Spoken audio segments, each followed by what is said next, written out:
Back to another video और आपका आज वीडियो स्वागत है। आज हम लोग देखने जा रहे हैं 56 एपिसोड महाभारत का और देखते हैं कि आज के एपिसोड में हमें क्या देखने को मिलेगा। तो चलिए देख लेते हैं वीडियो। क्या मातृभूमि से क्षमा मांग लें तो इस पश्चाताप से, देश के विपरीत किए जाने वाले कर्म से व्यक्ति मुक्त हो सकता है? नहीं। मैं इस प्रश्न का उत्तर देना नहीं चाहता।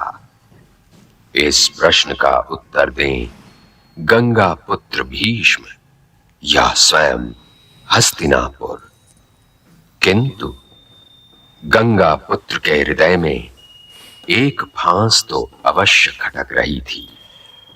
ये बात और है कि किसी ने इस फांस को देखने का प्रयत्न नहीं किया, लेकिन ये फांस अकेले गंगा पुत्र ही के हृदय में नहीं खटक रही थी।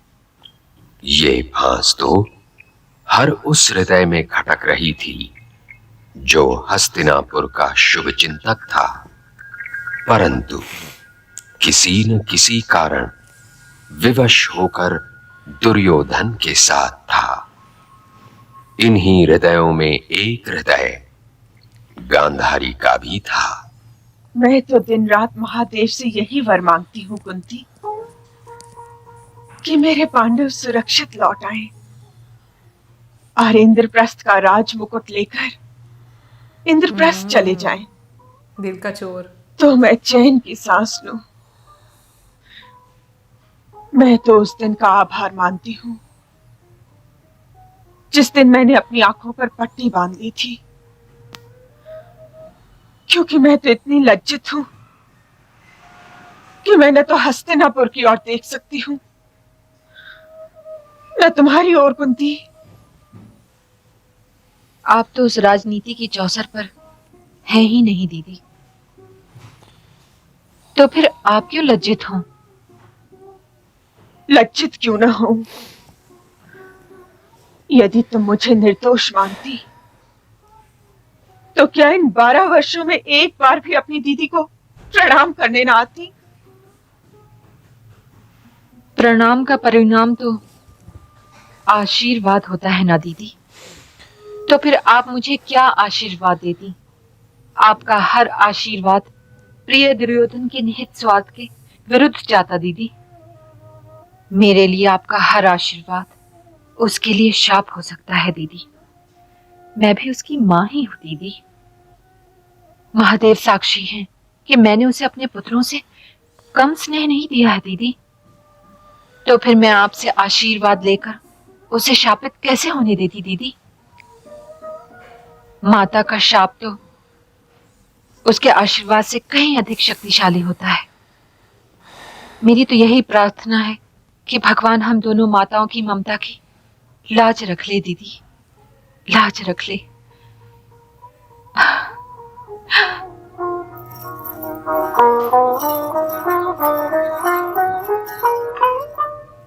तुम हमारे पास आकर क्यों नहीं बैठती? तुम भी तो हमारी ही भांति हस्तिनापुर और इंद्रप्रस्थ के भाग्य की भागीदारी हो ना? तुला में 2 ही पलड़े होते हैं महारानी। किंतु बांट तो तुम ही हो। यदि तुम न होगी तो ये कैसे पता चलेगा कि कौन सा पलड़ा भारी है? आज हस्तिनापुर में बाटों की मर्यादा भी भंग हो चुकी है महारानी। आज तो सभी निष्ठा और अनिष्ठा के दोराहे पे खड़े हैं और ये निर्णय नहीं ले पा रहे कि किधर जाना चाहिए। यदि हस्तिनापुर तुमसे ये प्रश्न करे तो तुम क्या उत्तर दोगी?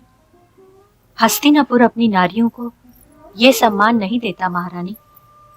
यदि ऐसा होता तो युधिष्ठिर द्रौपदी को दांव पर न लगाता और ना ही दुर्योधन द्रौपदी वस्त्र हरण का आदेश देता।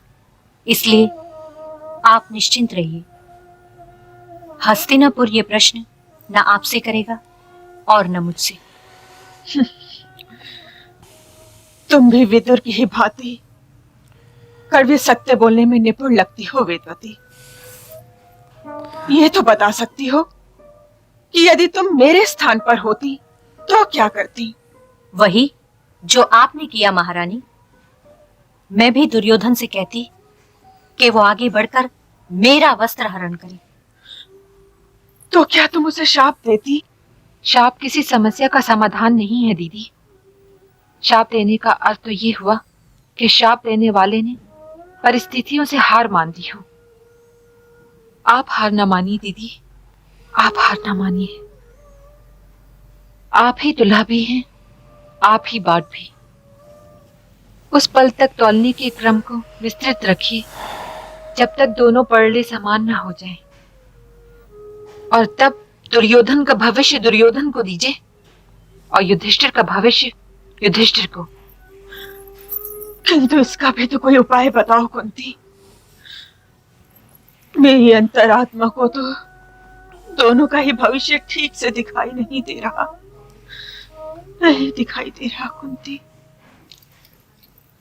क्या तुम ये समझती हो प्रिय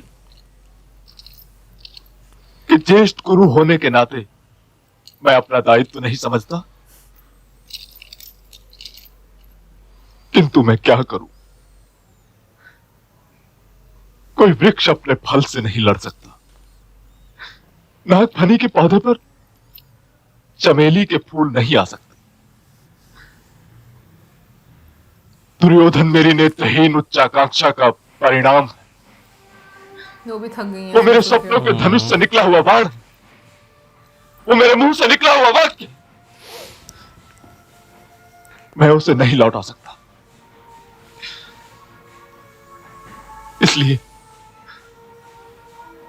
इसलिए यही प्रार्थना करो प्रिय कि पांडव अपने अज्ञातवास में सफल ना हो। ये आप क्या कह रहे हैं आर्यपुत्र? अपनी विवशता मान लेने से दायित्व का बोझ कुछ कम हो जाता है प्रिय गांधारी। आएगी ये है बात। और जीना कुछ सहज हो जाता है।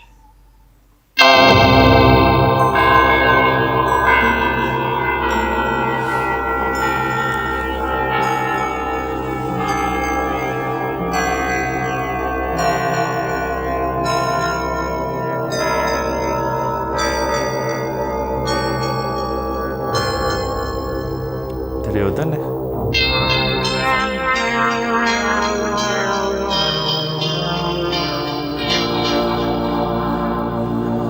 ये महाराज है।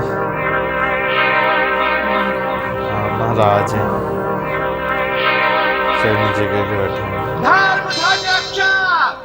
प्रजापालक, न्यायमूर्ति, ख्वाब देख रहे हैं। हस्तिनापुर नरेश, पसंद चक्रवर्ती महाराज भरत, भरत। लग रहा है तो अभी देखने हैं।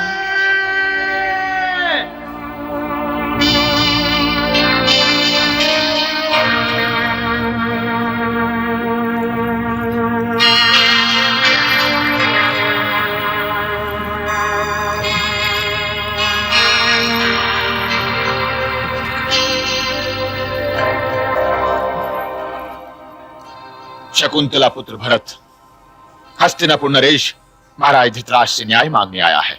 बैठे रहो पुत्र, बैठे रहो।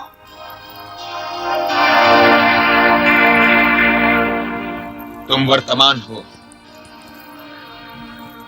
और वर्तमान को केवल भविष्य के लिए उठना चाहिए। अतीत के लिए नहीं। यदि तुम उसके लिए नहीं उठोगे तो वो तुम्हें स्वयं उठा देगा। मैं तो तुम्हारा अतीत हूं जो वर्तमान के भविष्य के लिए स्थान रिक्त कर चुका है। मैं केवल तुम्हें यह बताने के लिए आया हूं पुत्र कि यह राज्यसभा तुम्हारी उच्चाकांक्षा का आमोद ग्रह नहीं, ये तुम्हारा तपोवन है। राजनीति तुम्हारी तपस्या है। इसलिए सिंहासन पर बैठे रहो, क्योंकि आज तुम्हारा एक पूर्वज तुमसे न्याय मांगने आया है। न्याय? किंतु मैं आपके साथ कैसे अन्याय कर सकता हूं? आप तो अतीत हैं और कोई वर्तमान अपने अतीत के साथ न्याय या अन्याय कैसे कर सकता है? तो क्या तुम ये कहना चाहते हो कि वर्तमान होने के नाते तुम अतीत के सामने उत्तरदायी नहीं, और जब भविष्य वर्तमान बनेगा तो तुम अतीत बन चुके हैं। तुम्हारे कहने का